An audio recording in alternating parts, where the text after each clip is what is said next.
Нови открития в EMDR психотерапията за 2024 година. Знаете ли, че EMDR психотерапията продължава да се развива и да разкрива нови хоризонти в лечението на психични травми? Най-новите изследвания за 2024 година разкриват удивителни факти.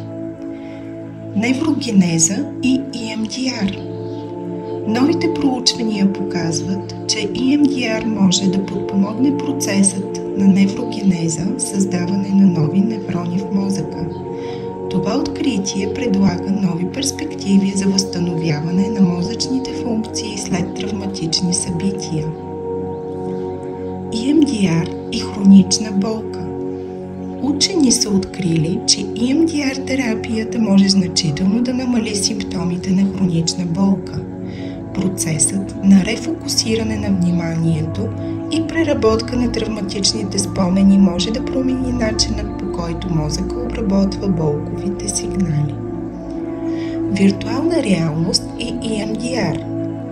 Една от най-вълнуващите новости е интегрирането на виртуална реалност в EMDR сесиите. Виртуална реалност предоставя контролирана среда, която може да увеличи ефективността на терапията, като същевременно предоставя на пациента по-голяма сигурност и комфорт. Епигенетика и EMDR.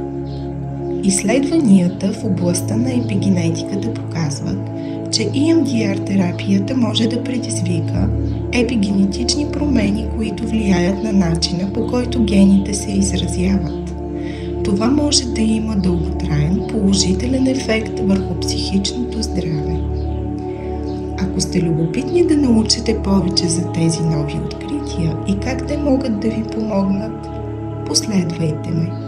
Вашето пътешествие към здравето започва тук.